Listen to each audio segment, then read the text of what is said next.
Welcome to WEFM's 3 p.m. news. I am your presenter, Jessica Klein. First on the local scene.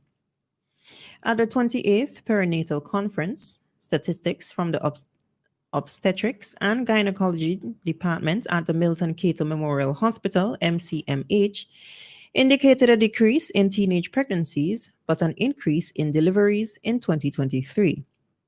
Here's a breakdown of the data shared by OB-GYN, Dr. Sharina Slater.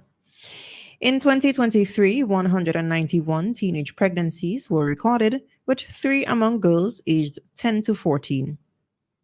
Among teenagers aged 15 to 17, there were 70 pregnancies, with 58 resulting in deliveries.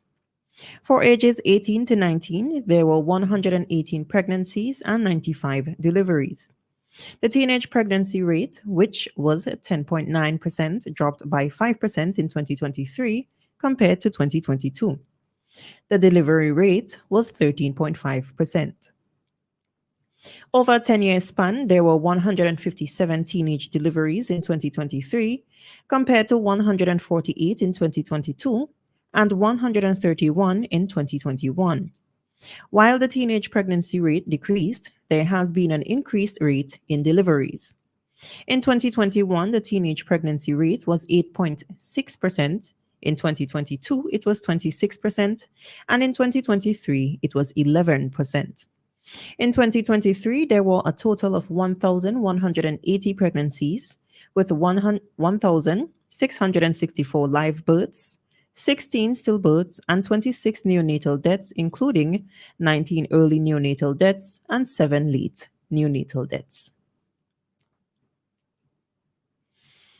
All schools in St. Vincent and the Grenadines will be closed on Thursday, February 29th and Friday, March 1st, 2024.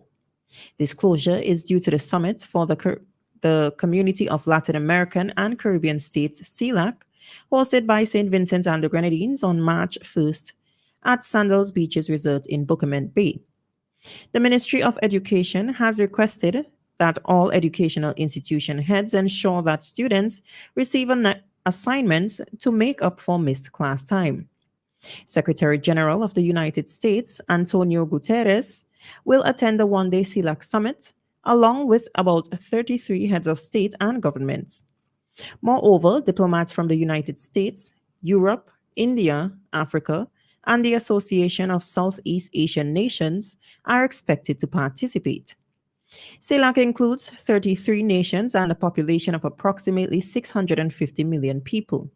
St. Vincent and the Grenadines is the first CARICOM country to assume the pro tempore presidency of CELAC.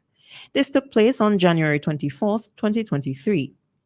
Prime Minister Dr. Ralph Gonsalves, in a statement on August 21, 2023, said the temporary presidency of the Community of Latin American and Caribbean States, CELAC, will be handed over to the Republic of Honduras, located in Central America.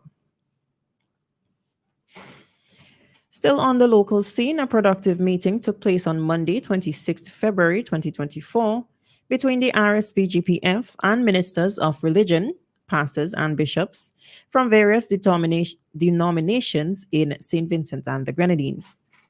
The purpose was to familiarize them with the National Firearms Amnesty and their specific roles in this initiative.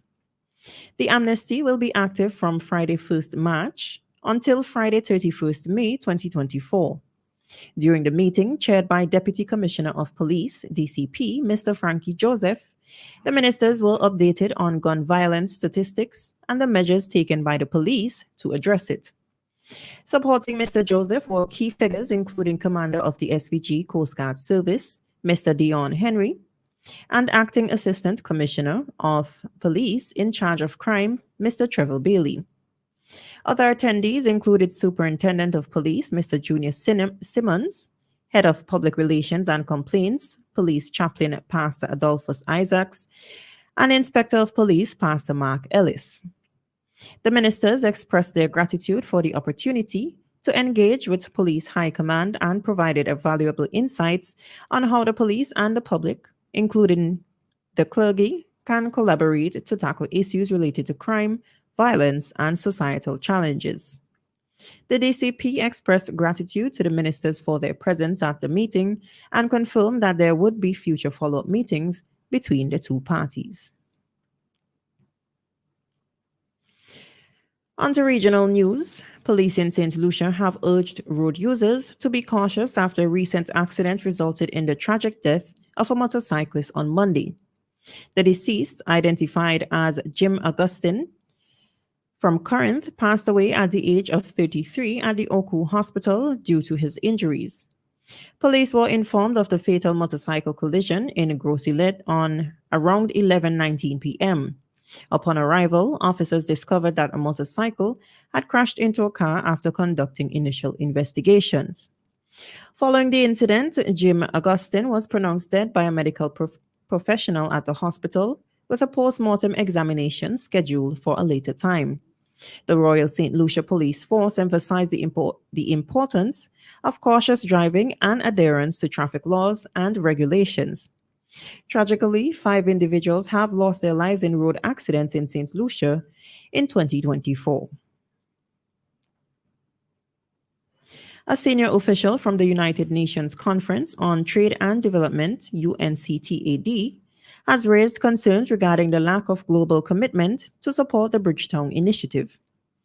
During a 3-day workshop at the Accra Beach Hotel focusing on building economic resilience through South-to-South cooperation and integrated policy strategies, the director of UNCTAD's Globalization and Development Strategies Division, Richard Kazul Wright, emphasized the importance of the Bridgetown Initiative.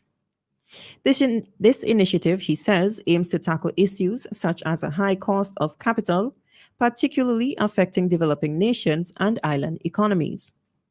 The UN Conference on Climate Change 2022, championed by Barbados Prime Minister Mia Mottley in preparation for COP27, the Bridgetown Initiative advocates for a comprehensive overhaul of the global financial system and development finance with a focus on addressing debt, climate, and inflation crisis.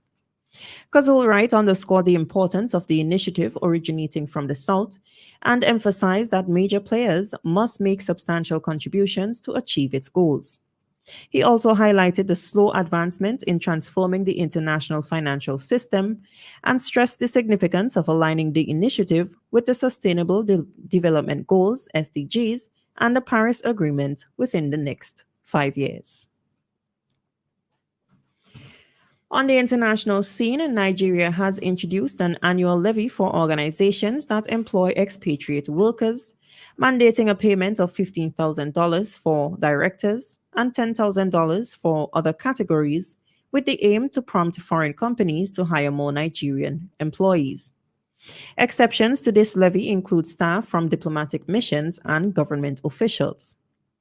President Bola Tinubu has cautioned against using the levy to discourage potential investors. During the launch of the Expatriate Employment Levy Handbook, he emphasized the government's goal of increasing revenue and promoting indigenization. The objective is to create a balance in job opportunities between Nigerians and expatriates. Local media reports cite over 150,000 expatriates in Nigeria, primarily employed in the oil and gas, construction, telecommunication, and hospitality sectors. Nigeria, a major oil producer in Africa, relies on oil and gas exports for 90% of its foreign exchange earnings, according to the International Monetary Fund. This initiative comes amidst Nigeria's severe economic crisis, causing widespread hardship and discontent in recent months. This has been WEFM's 3 p.m. news. I have been your presenter, Jessica Klein. Join us again at 5:30 p.m. for WEFM's evening news, and we thank you for listening.